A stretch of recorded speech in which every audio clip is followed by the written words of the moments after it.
Okay, so I've got Freddy Silva with me today, and Freddy Silva is a best-selling author and leading researcher of ancient civilizations, restricted history, sacred sites, and their interaction with consciousness. Now, he's also a leading expert on crop circles, and he's published 6 books in 6 languages. Now, he was described by one CEO as perhaps the best metaphysical speaker in the world right now. For 2 decades, he's been an international keynote speaker, with noticeable appearances in the International Science and Consciousness Conference, the International Society for the Study of Subtle Energies and Energy Medicine, and the Association for Research and Enlightenment, in addition to appearances on Gaia TV, History Channel, BBC, the radio shows such as Coast to Coast. So you've got a pretty full resume there, Freddie, which is fantastic. But also, I believe that you and that's the interview over. That's all the time we have. That's a bit of a mouthful, I must admit. But I wanted to make sure I introduced you properly, because you are somebody that is very, sort of well known within this arena. And aside from all of that, you're actually a documentary filmmaker as well, which is very close to my heart, because I did my degree in filmmaking. But you're an art photographer. And you also lead private tours in England, France, Egypt, Portugal, Malta, Peru, Bolivia, and Scotland. So, you must be rushed off your feet. How did you get into all this? Oh, I'm frustrated sitting here not being allowed to leave. Believe me, it's like having an enforced monastic experience. But it's been productive. I've got 2 new documentaries out, so I'm going through all my old footage, and there's a lot of stuff. So I figured, that might as well get on and do some stuff. Well, that's great. Well, it's nice to make productive use of your time, which is great. But what about what sparked your interest in exploring ancient civilizations? Was it something that you were always interested in, or did something happen to you, like a walk-in or something, like halfway through your life? Very early on, I didn't really belong with the average boys and girls. I was never really accepted. I was sort of considered a bit unusual. I don't know why. And I always looked at unusual things, like science fiction was my big thing. And then one day, when I was in London, I was kicked out of actually, I wasn't kicked out of religious education class. I was sent to detention because I happened to bring up a point in Eric von Daniken's first book, that the Red Sea had been parted by aliens. And I knew then, after 2 hours of detention, that, what's this really about? And it kind of stuck with me, ideas that perhaps the story and the history that we've been told is not quite the way things worked out.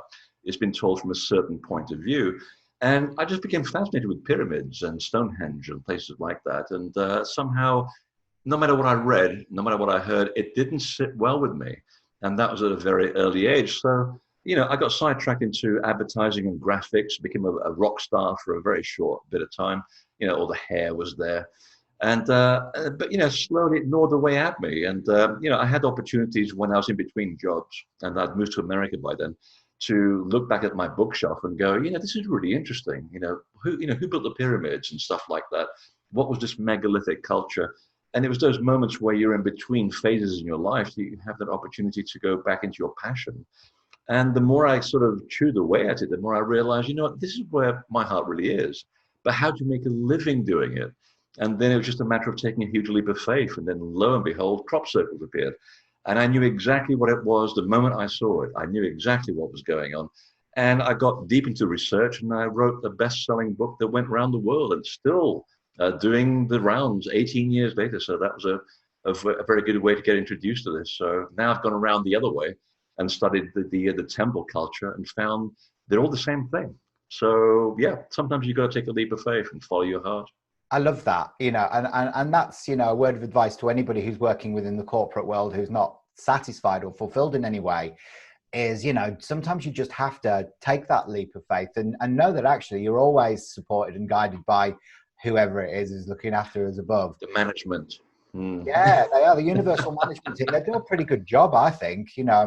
Blimey, who would have thought that I'd been sitting with coloured mirrored bottles behind me talking to Freddy Silva, when I used to work in IT recruitment. So I get it. But now you mentioned something very interesting there, like about the crop circles.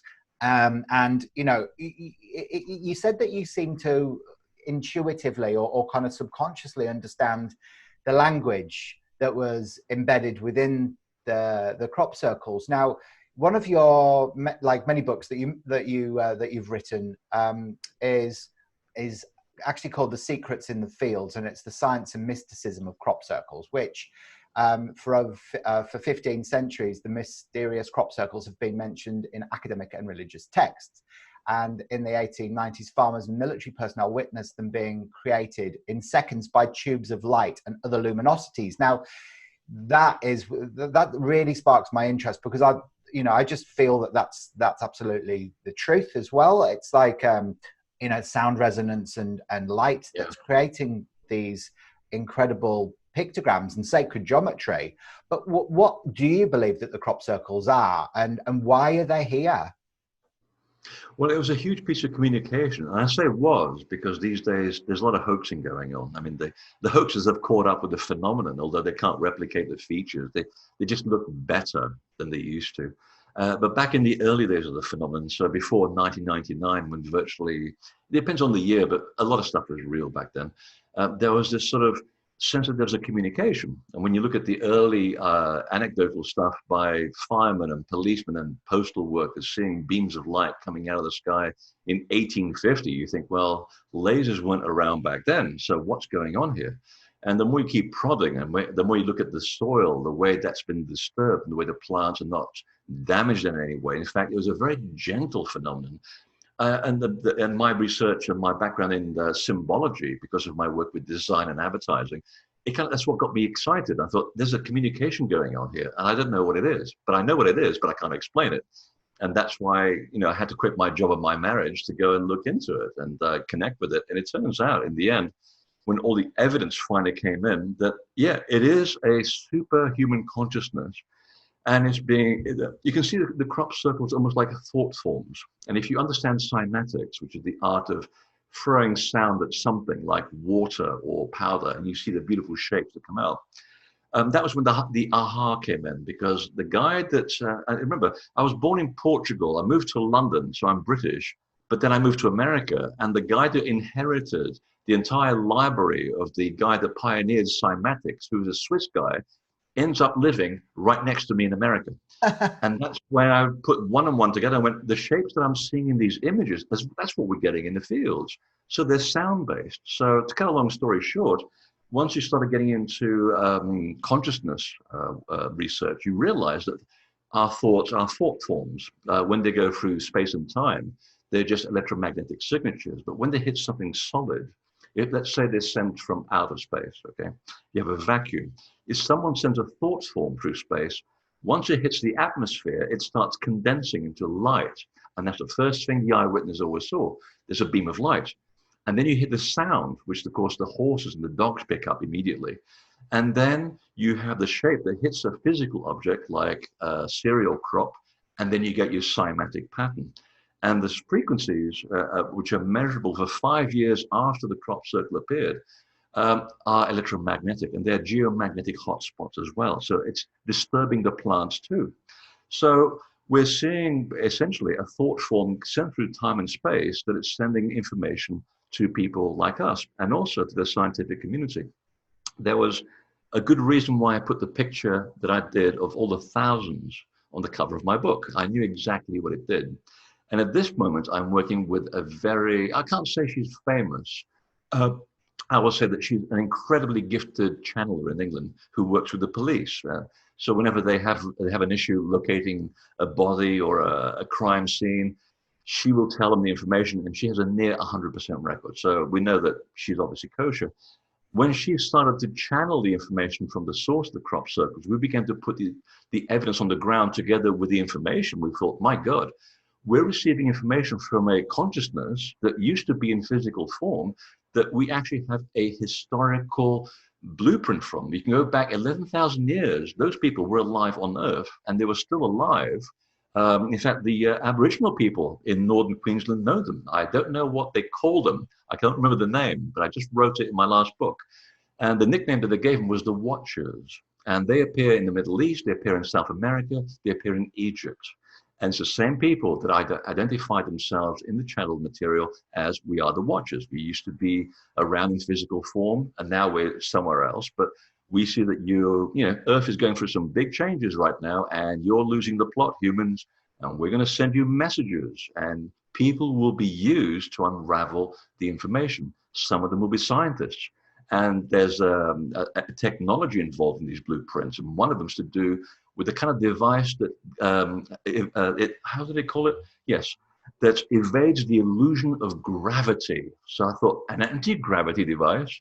Well, would you believe that there are groups of scientists in Australia, in England, and in America that have built that shape on the cover of my book in 3D, and they said, oh, it defies gravity. And they're just waiting for the right political moment to bring this stuff out, because it's exceptionally dangerous. I mean, people who've designed water-powered cars end up getting run over by their own machines, incredibly.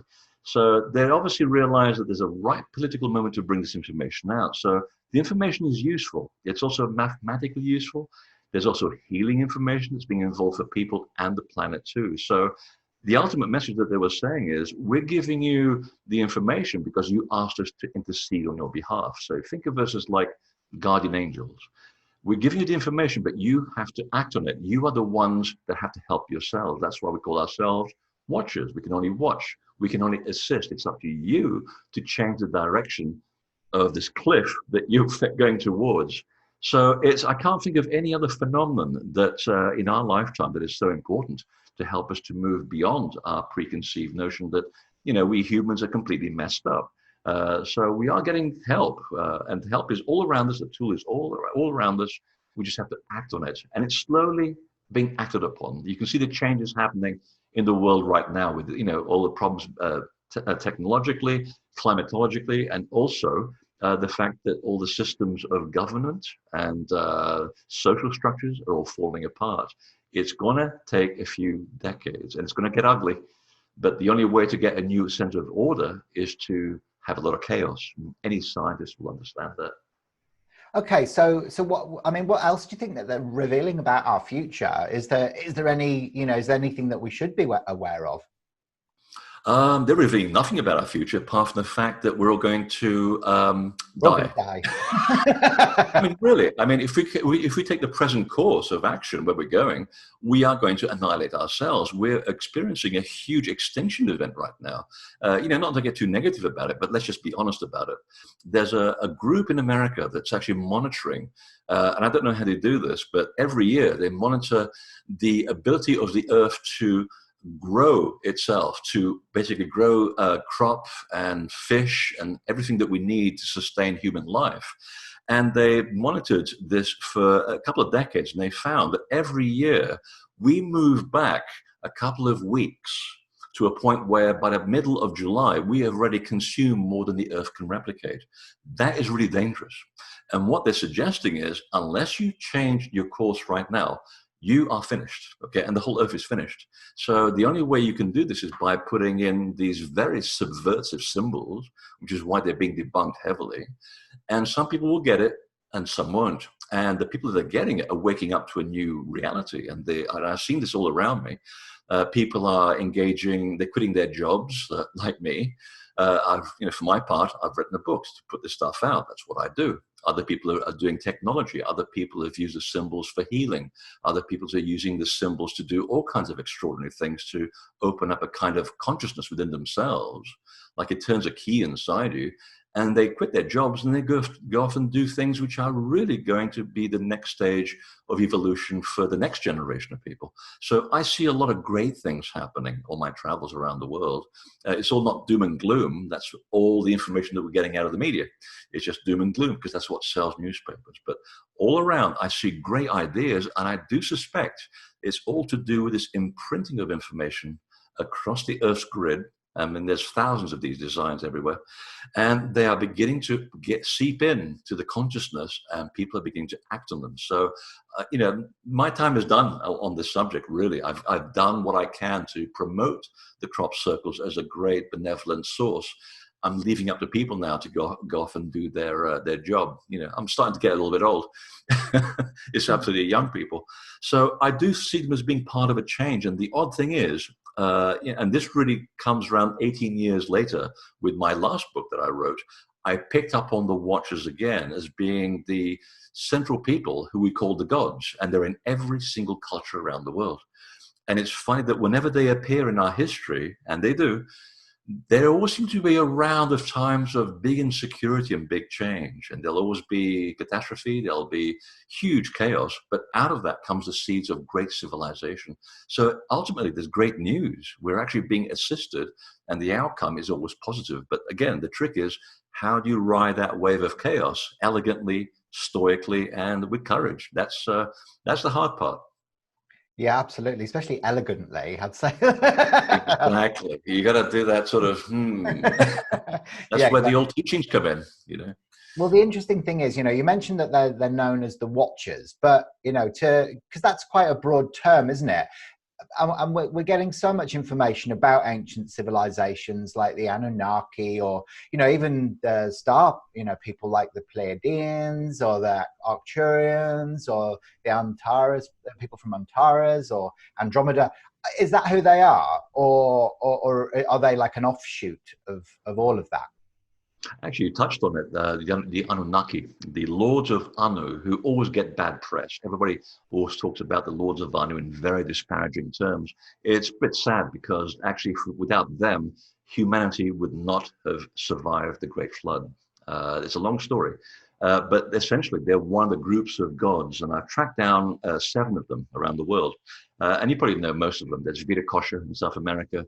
There's Kukulkan, Quetzalcoatl in Southern and Central America, the followers of Horus in Egypt, and so forth. But what I didn't know when I was researching this material, they were part of the same group of people. They just get called by different names all around the world. And there are 2 titles that link them all together. And you've got to learn local language to really unravel the story. So I'm very blessed in that I know so many people that know things like Aymara. Not many people know Aymara. It's a dead language, or ancient Egyptian. But somehow they find their way into my life. And once you start asking, what does this actually mean in the original term? And the 2 terms that holds all these people together is Watchers and Shining Ones. And that appears also in Aboriginal culture too. And the reason why they were called this is because there was a certain group of people. There were the Lords of Anu, which are the ones we know very well as the Anunnaki. They get all the press.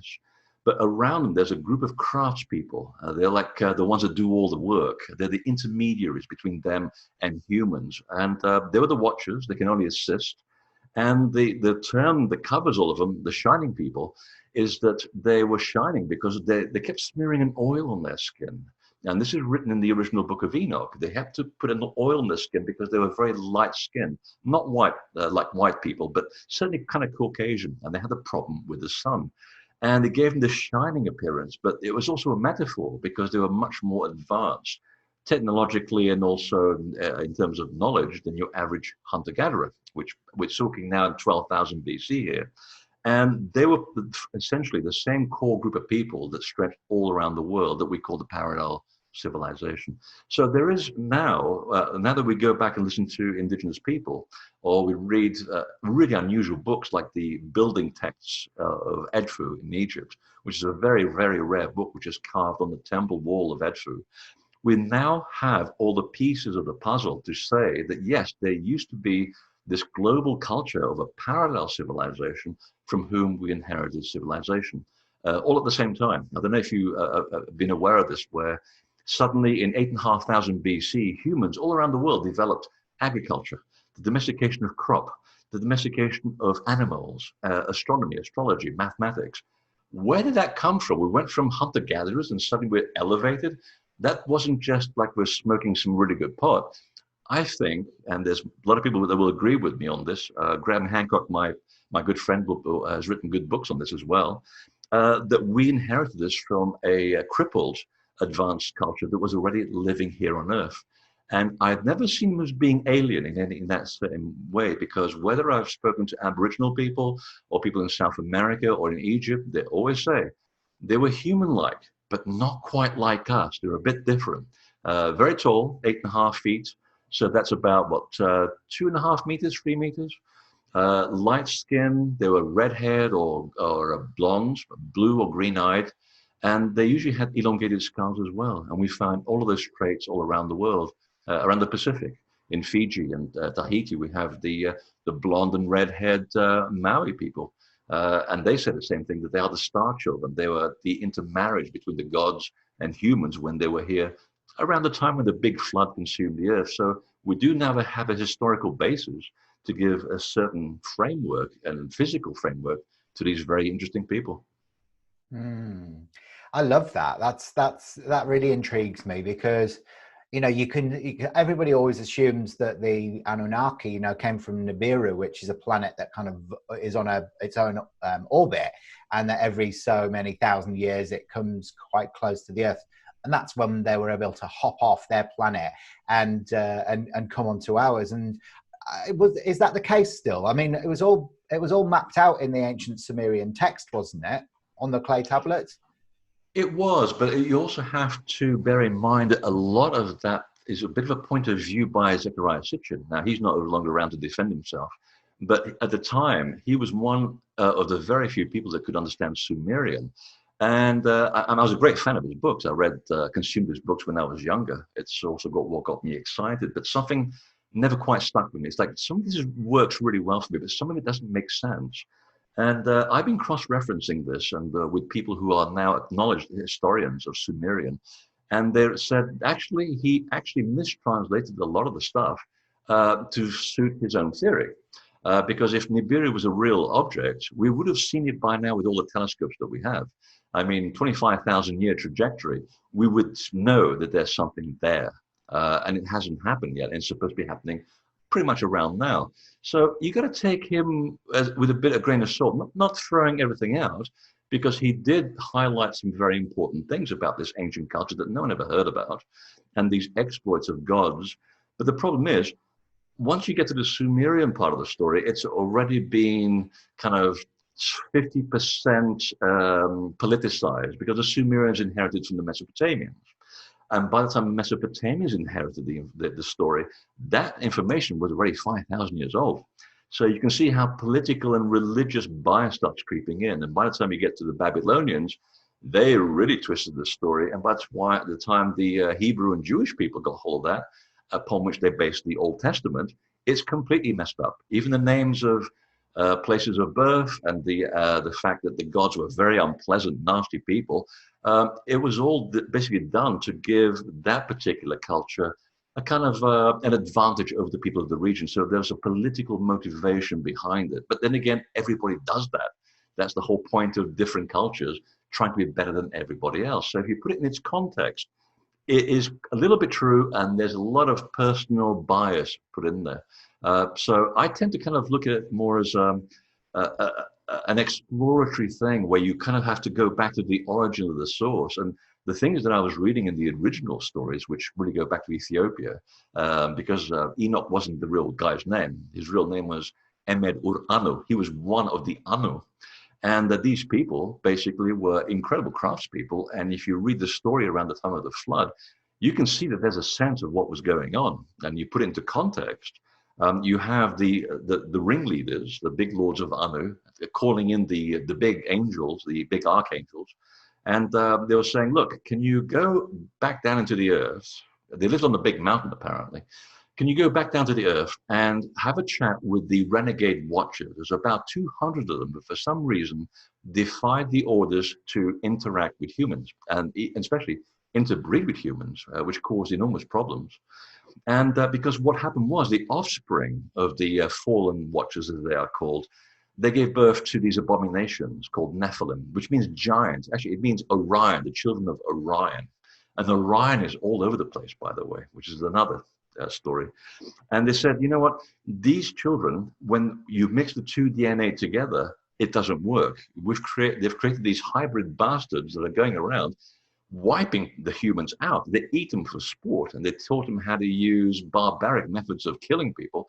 And the humans are being decimated. Unless we put a stop to this and round them up, humans haven't got a hope in hell. So the remaining watchers, they went out, rounded up all the children of the fallen watchers. They even rounded up the bad watchers and put them in jail, which is incredible. And they went back to Lord Anu and said, we don't have the manpower to do this. I mean, they are still interbreeding like crazy. So what do we do?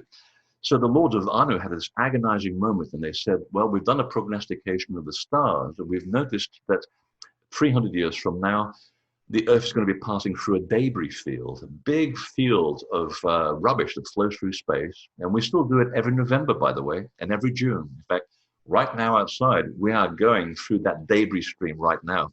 And at certain points in history, we are in the wrong place at the wrong time where big chunks of debris collide with the Earth. And they said, you know what, there are things that even we have not taught the watchers, and we're going to move those chunks to hit the Earth. It'll create a horrible flood. There'll be terrible loss of life. But we are going to prepare groups of gods to be sent out to pick up the survivors and teach humans how to start from scratch. So we owe these people a huge favor. They literally went after the renegades, tried to reel them in, couldn't do it. And they said, right, let's just start from scratch, but don't leave humans on their own. We're going to give them the accoutrements of civilization, and then we're going to disappear back to where we came from, which is a huge mystery in itself. And then we're going to see how things unfold. And hopefully 11,000 years from now, they'll be in better shape than we left the place. So that's really the context of the story. So you said that it's a huge mystery still where they've disappeared off to. Is that really the case, or do you know? I kind of know, but the problem is we keep killing the people that knew the full story. So the Hopi and the Zuni here in America, they knew a lot of these stories. In fact, the watchers in their language are called the lookers. And there's a wonderful effigy painting of them in Horseshoe Canyon in Utah. I was there last year looking at these 8.5-foot tall people. They are painted life-size. And they're cloaked in the very same way in which they've been seen in certain places around the world. So they're still manifesting here and there. And one of the things that I learned from the Hopi was, well, they kind of died out because the groups that were left behind, and there were always groups of 7. One of them was a female who was married to the 8th, who was this, benevolent leader. And you hear the story all around the world. And they said, yeah, these are the people, the groups of the gods that helped us from a sinking continent over in the Pacific. Without them, we never would have made America, and we wouldn't be where we are now. And, there was not many of them that survived, just like humans. And they kind of just interbred with themselves. And then, well, they kind of just petered out.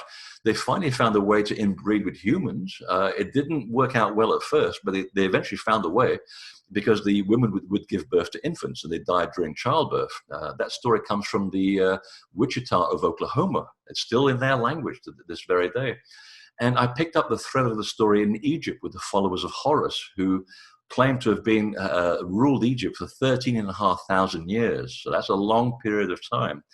And they were half human, half divine. So they were already interbreeding with humans, and they were the pharaohs of the historical period. And then, by the time you get to the time of Amenhotep III and Akhenaten, his son, and Tutankhamun, the degeneration of DNA was so extreme that they eventually just died out. But they did survive in terms of blood in the divine bloodlines of the Caucasus region and also Europe, which is where you get the story of Mary Magdalene coming in, and John the Baptist, and the Merovingian bloodline of Europe, and of course the Scots people of Scotland. So they're still kind of here, but the bloodline is now so diffused, we don't know who they really are. I mean, I could be one of them. I mean, I'm 6.5 feet tall. I was blonde and blue-eyed when I was growing up, and I'm Portuguese, for heaven's sake. I don't look like a Portuguese person. And I was born at the foot of a mountain in Western Portugal, which was the place where the gods from this big land in the middle of the Atlantic sank. It was called Atholl, and they landed there, exactly where I was born. So even I could be one of those people, who knows? But that's just wishful thinking. Mm. So they're still here in a matter of speaking, but what the Hopi, back to the question that you're asking, the point that the Hopi said is that they do communicate through the shamans. So they're now on another level of reality. We can call it the 4th dimension, if you like. And they send information through the shamans, or when you happen to be in a special moment with yourself. And that's why we call them the guardian angels, because that's who they are. And the church picked up on that. But they said sometimes they still show up in their flying shields. They had these incredible craft, which are very silent. And they still come here for tea every few weeks, and they give us more information. We honor them, and then off they go. And I said, well, where did they go to? we're not sure, but Orion always seems to come up in the story. And I said, well, do you realize that the people of the Yucatan, the Maya talk about the same thing, the Dogon talk about the same thing, the Aboriginal cultures of Northern Australia have exactly the same story. So there's something about Orion, and they said that at some point there was a physical bridge between the belt stars of Orion and the Earth as well, and that bridge was retracted after the flood. And then the story goes very quiet because, like I said, the wisdom keepers, they're mostly dead now. So the story starts breaking up. And that's why I found the last project that I was working on compelling, because I had to try and put that story together. So when you see it from different points of view around the world, it begins to string together quite nicely. It's fascinating. I love the fact that Orion plays a major part, because it makes perfect sense when you look at the map of Orion. The three main stars there that coincide with the pyramids of Giza. Exactly. Yeah. And So Teotihuacan as well in Central America, and also in Scotland as well. If you look at the progeny of the Lords of Anu, who became the Tuatha De Danann in Ireland and Scotland, this is now be about 4000 BC. I just identified another site in Orkney, which it has exactly the same alignment. So yeah, it's very prevalent, this story about Orion. yeah, it certainly is. So does any of this relate to Atlantis as well? You mentioned Atlan and the waterlands. Yeah. Was that a civilization that existed, do you believe, before the time of ancient Egypt? Oh, there's a huge amount of evidence to back it up. It was called Atl back then. The Aztec called it Atitlan. And the Native Americans call it something else, which I can't even remember. It's a very confusing name. But if you look at the original story from where we get the information, which is Plato, it turns out that he actually mythologized it from another Greek historian called Solon. Now, he was the one that was directly involved with the Egyptian priests at an academy called Sais. And they told him, in fact, if you read the surviving extracts, they were kind of being a little bit derogatory about the Greeks, but in a kind-hearted way. They said, you Greeks are so young. You know nothing of the universe. We've been here for over 36,000 years. We've recorded every single event that's come to our ears for 36,000 years, including the first pharaoh, which was called Ra. He'd reigned for 800 years. They had a lot of lifespans back then. And in the recent times, there was three major conflagrations of the world when things come out of the sky and they cause havoc on the face of the earth. And one of them flipped the earth upside down. One of them made the earth revolve in the opposite direction, so that east became west and the sun set in the east and rose in the west. And Solon is writing all this stuff down, and they said, well, then there was a big flood, and that completely finished off the island of fire, the island of the egg. And they don't tell you where the damn things are. There's bits of the book still missing. And they said that on the catastrophe that began the Younger Dryas, which would have been in 10,800 BC, they began to go in groups of gods around the world, because they were great navigators, and look for new homelands to, and I quote, rebuild the former world of the gods, because they knew about the stars, they knew about the Earth's place in the universe, and that, at given moments, we get destroyed. The trick is to be prepared. So they're already setting up mounds along the Nile. And this is where the story comes from, of the island of the egg, the island of fire, which I've actually found somewhere in the middle of the Indian Ocean, but it's now under the Indian Ocean. And I found the story, and you're going to love this, even though Perth is on the other side of Australia.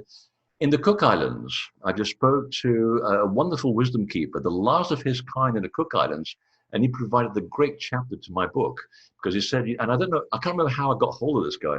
He said, it's funny because the gods that were coming here to the Cook Islands, they were called the Tupanaki. And I said, wait a minute, are we talking about the same people that I know from Mesopotamia? Yeah, you know them as Anunnaki.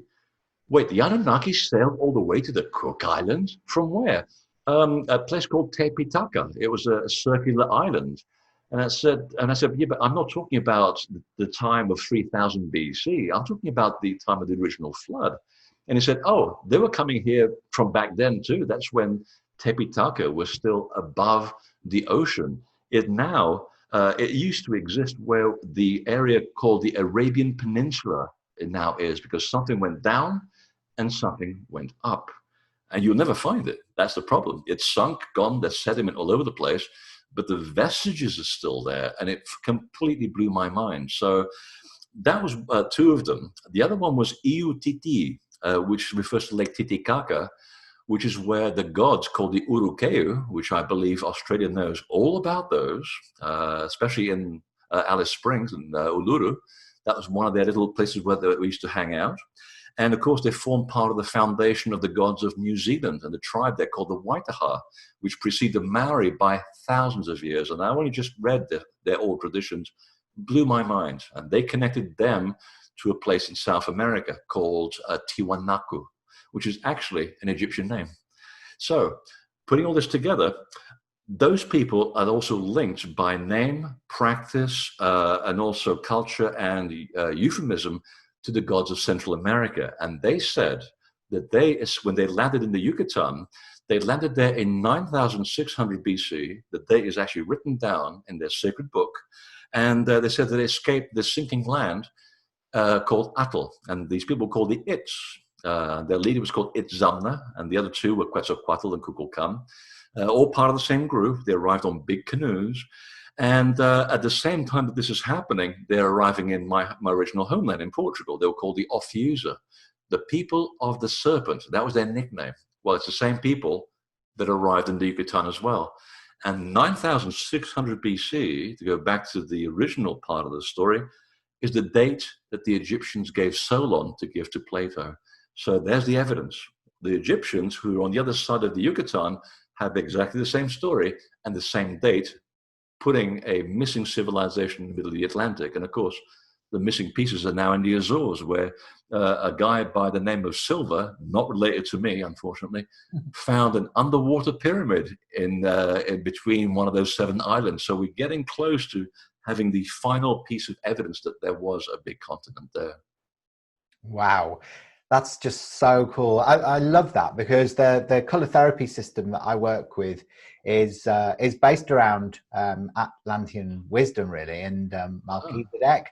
So a lot of the bottles, for example, when you're talking about like the Wisdom Keeper, like this is the Wisdom Keeper bottle that we have. I've seen these before. Yes, I've seen these. Have you seen them before?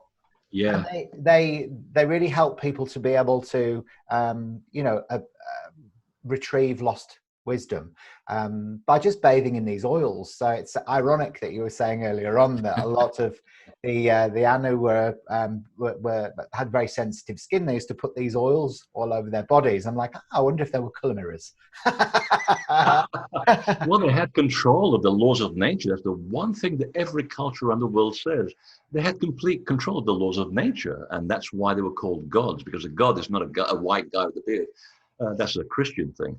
A god was a law of nature. So this glass, this table, this lamp, the grass outside, the tree, all of them had an inherent spirit, and that spirit was a god. So if you learn how to understand the law of the tree and become the tree, you have become as a god. That's what it was. You become knowledgeable of the laws of nature. And if you get to that point, you can manipulate nature, which is why it's very dangerous. You have to go through a lot of teaching and preparation. Only the rightful people would be given this kind of information. So it wouldn't be surprising if something like these oils would have come from that point, because these are basically the harmonizing of the observation of the laws of nature.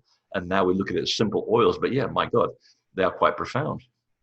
Well, that's right. And, if you think about, like, oils have been used in sacred and religious ceremonies for centuries, haven't they? So Yeah. it's always been a part of that. Now, actually, brings me to another one of the books that you've written. And it's about where people start to recognize their divinity by going to these ancient sacred temples.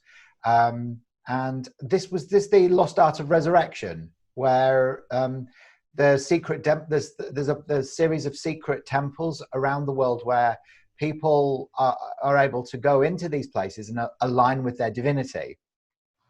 Yeah, I mean, it's virtually any temple does, any ancient temple does, with subtleties here and there. Some were designed specifically for the act of initiation, which I didn't know meant to become conscious. That's what initiation actually means. And I thought, wow, that's a big one. And once we understood, and this goes back to my second book, The Divine Blueprint, I want to find out about the mechanics of how temples work. Because if you just make yourself aware, if you're going to go into these places as a skeptic, nothing's going to happen. It's almost like you've programmed your electromagnetic field to have a buffer. You're not going to experience anything with that kind of mentality. But if you just walk in as an inquiring person that knows nothing, like I did when I began to do this work, you know that there's a difference between sitting inside Stonehenge and sitting outside. The space is not the same. The trick is how do you find out? And once I'd done a decade of research, connecting with people who've been, dragging big magnetometers along the ground and measuring these invisible energy lines, or plonking electrostatic meters in the soil and finding out what happens around dawn and how the temples open and react. They draw all the energy of the land to them, and the energy goes into the rock itself. And you can measure this stuff. And I'm going, well, wait a minute, the human body is the same way.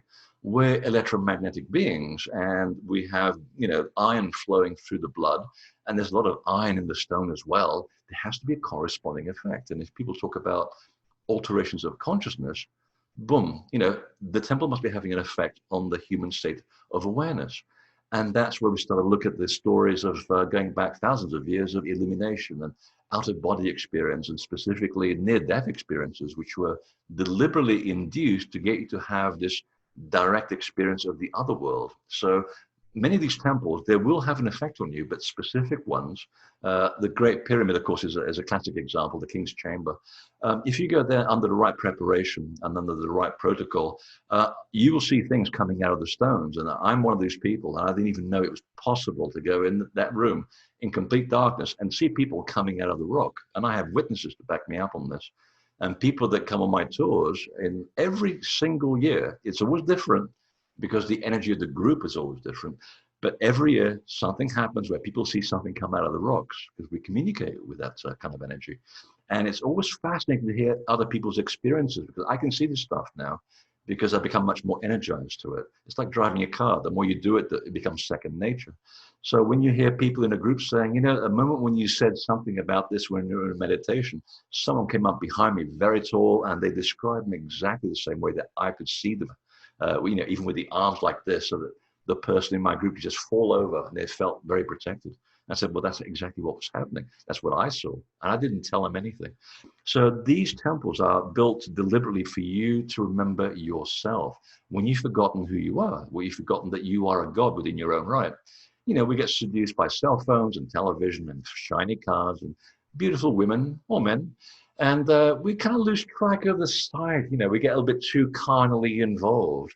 And the temples are really designed for two reasons. One, to harmonize the Earth's energy grid, because all of them, without exception, even Uluru which is a natural temple, sit at the crossroads of the Earth's telluric current. So they must be doing something, okay?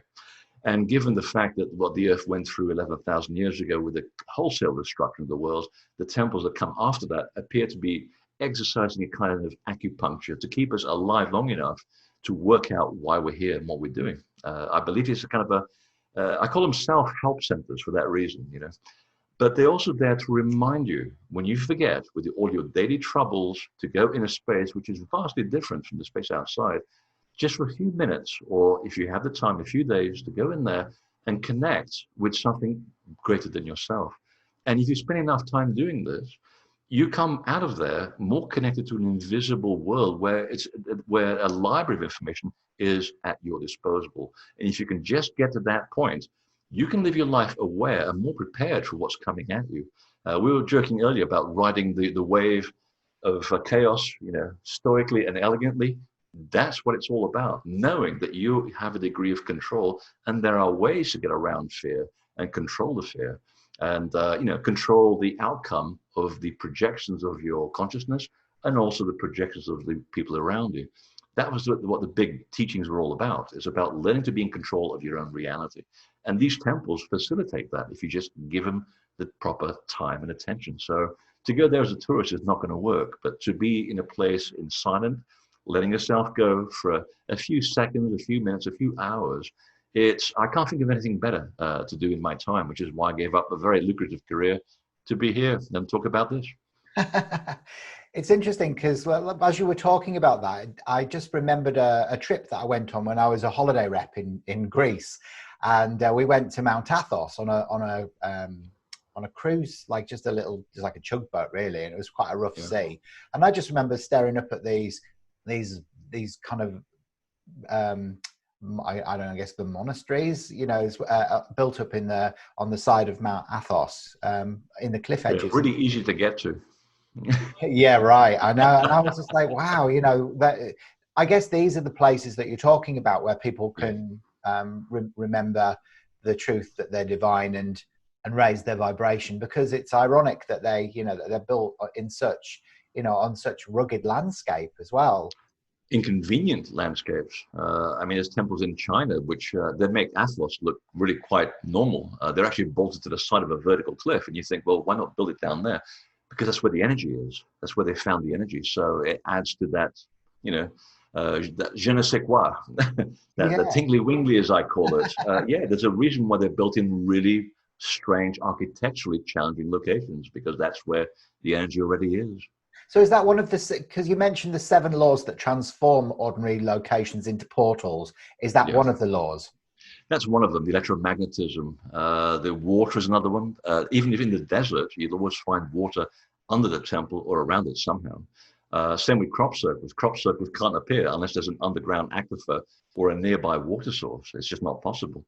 They need that to imprint the water, which we've proved, by the way, and also to stop the fuel blowing up, because the amount of heat that's used to create the bending of the plants, which is about 1,500 degrees Celsius in a fraction of a second, if it wasn't for all the water there, the fields would blow up, and then the farmers would be really angry.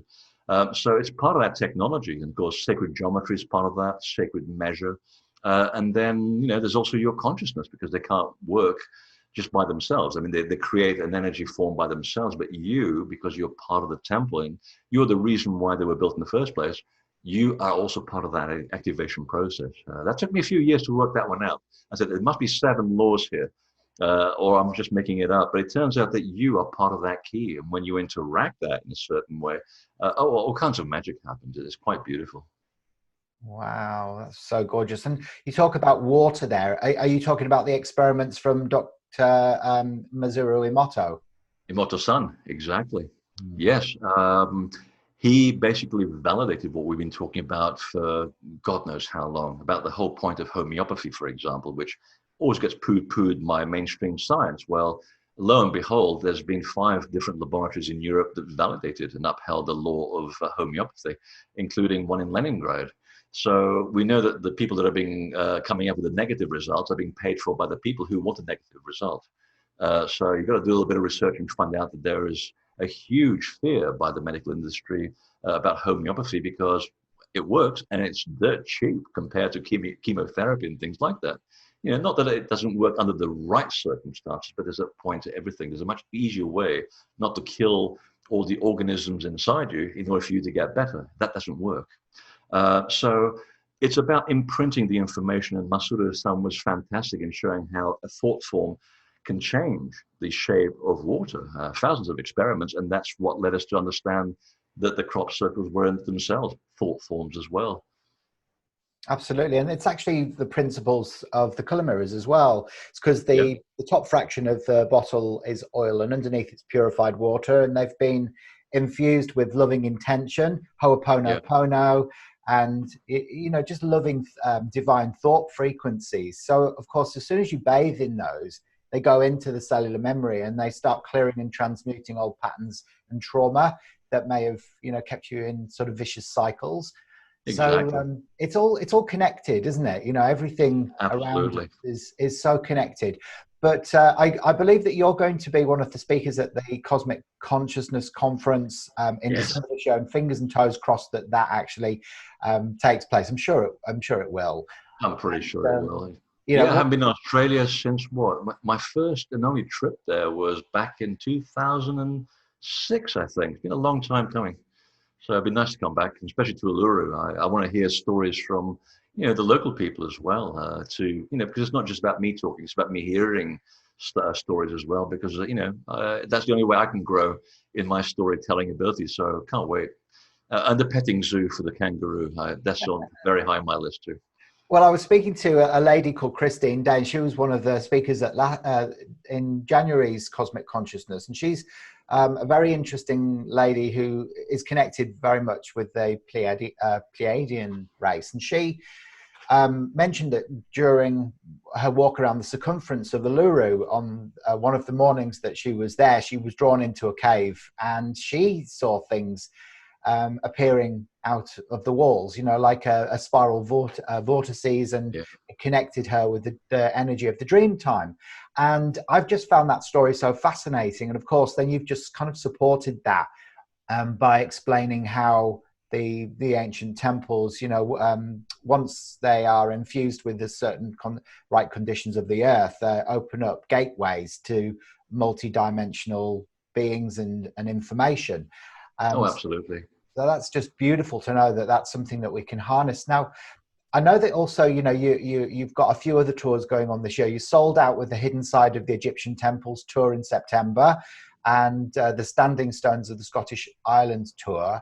You're doing a New Living Expo in San Mateo in California in April. We hope. Yeah, everything's been shoved to the back at the end of the year. In fact, right now I'm just sitting here waiting for our other glorious, fearless leader in England to change his mind about the 14-day quarantine, because right now we have to start booking airfares, and we're right at that juncture where we may not be able to do these two trips. So it's a bit frustrating at the moment, but we have to see. So if not, there'll be more next year. But yeah, it's I'm very blessed in that every single tour that I'm doing, it gets sold out, and there's a record of 16 minutes for Scotland. So I think it's something I said.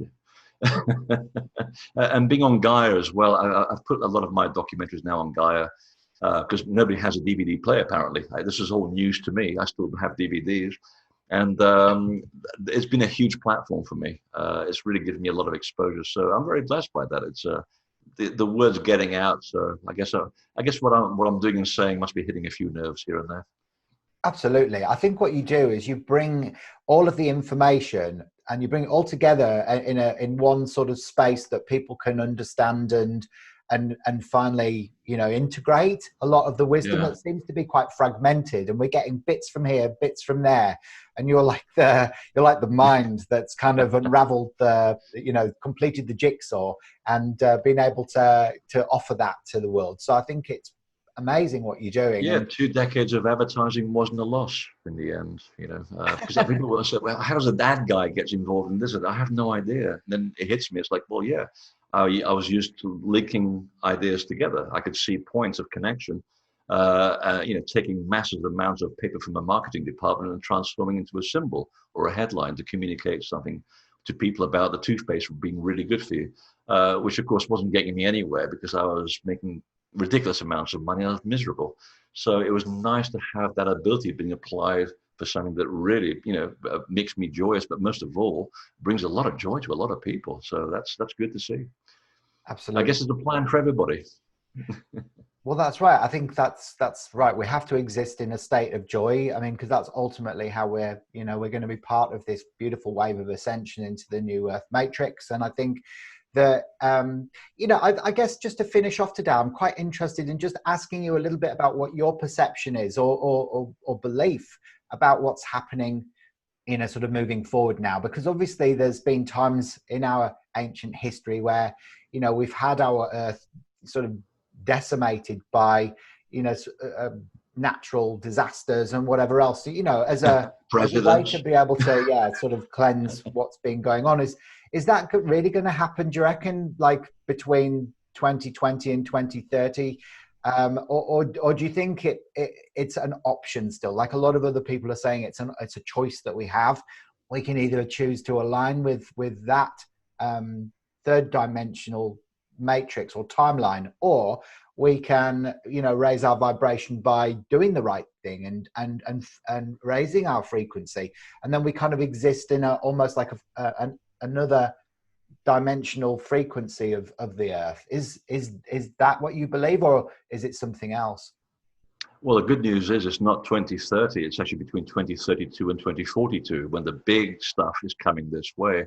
And even NASA is really worried about big chunks of rock headed this way. But there is predictions are always based on the available information and the course of events at the time of the prediction. So we have a choice now to alter the outcome of this prediction. So what fascinates me most is the huge developments in consciousness detection. How, for example, the work at Princeton, they're doing incredible work monitoring the effect of consciousness on everyday objects like a computer. And there's a famous experiment that I always point to, where a room of people, and I think it was like 22 or 25 people, the idea was to use their focused intent to alter a drum beat on a computer. And guess what? They did. If you can do that to a machine, think of what you can do when you wake up in the morning and the news says, we're all going to die, there's a big rock and it's going to hit us straight on. I found, just by looking at the events around the transcendental movement, which would be going around the world influencing the crime rate at the time when the crime rate is really bad in certain cities. If you look at the statistics and the outcome of what they did to influence the local energy field, they were able, 1% of the local population was able to alter the outcome of the crime rate in many cities in America.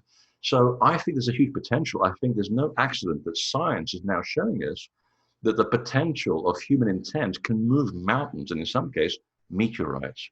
And there's the way out. Without giving away the ending of my last book too much, because there is good news, it's what we choose to do. And I see, and I do a lot of traveling. I mean, 64 airplanes last year. Sorry about the carbon footprint, but there's no way around it unless there's a high-speed railway network built soon. I see more people doing incredibly great positive things around the world than not. And it's encouraging, but they hardly ever get the exposure because it doesn't sell newspapers, sad to say. And I think that we are so close to hitting a critical mass, and I don't mean 50% of humanity. I'm talking about a slight percentage of humanity hitting a critical mass, wishing for a positive change for the people that are coming after us. And even within our lifetime, hopefully, because it would be nice to put in all this time and see a great come while you're still here. Not look at it down from the heaven and go, hey, no, I was part of that. Too bad I didn't get the bouquet. So I think there's a huge potential that we're sitting on, but it goes back to what Gandhi said. You know, I mean, I miss that guy because he had the best quotes. Be the change you wish to see. So if that's what you want to do, if your outcome is going to be that we're going to die in the next decade, that's what's going to happen. If X number of people believe that, the evangelicals are fantastic at doing that. They want the end of the world, you know. But unfortunately, there's apparently only 144,000 of them. That's not enough. We need more people. And there's more people like us who are trying to move the story forward. I'll write books, I'll write DVDs. That's my part in this. You'll be doing healing with the color therapy. That's your part. And more people are doing this bit by bit under the radar. You'd be amazed how many people are actually doing positive things around the world to affect that outcome. And I feel very positive that the outcome will be different. I mean, look at 2012. What happened then? Nothing. We're still here. And it's all part of this process, of this connection of shamans and ordinary people working together, getting information out and being like a big rainbow of light or a web of information of light people and light workers that are doing great things for the world and getting very little credit for it. But sometimes you have to keep your head below the castle wall so you don't get shot at by arrows. And I think our predecessors understood the value of that information, because even when the Templars were around not too long ago, they said, well, you know, most of us died burning at the stake. It was very noble, but we didn't get to change anything. They eventually did foster a renaissance in Europe, but they figured it might be better if we just live, call ourselves a different name like Scottish Rite Freemasons or Rosicrucians, live to see another day and influence the outcome that way. And I think we've learned that quite well now. We're learning to keep our head below the castle wall, and we're getting on with our work. Beautiful. Thank you for leaving it on such a positive note. And I think that's really the key, you know, love or fear. What do you want to choose? Well, I know what I'm choosing. Well, drink heavily and drive a Mini Cooper. Yes, and have lots of attractive men and women. Yeah. I think the French have it down to a fine art. You know, they call it, Lawrence Ferlinghetti, a great writer, said, a beautiful cafe in a beautiful boulevard in Paris, one beautiful woman or man who loves you, a perfect day. And I thought, yes. Brilliant. Excellent. Well, once again, thanks again. And I really genuinely hope I get to meet you at Cosmic Consciousness in Absolutely. December the 20th, 21st and 22nd, when some more very mysterious energies coming in to the planet. Can't wait. Can't wait. All right. Bye for now. Be good.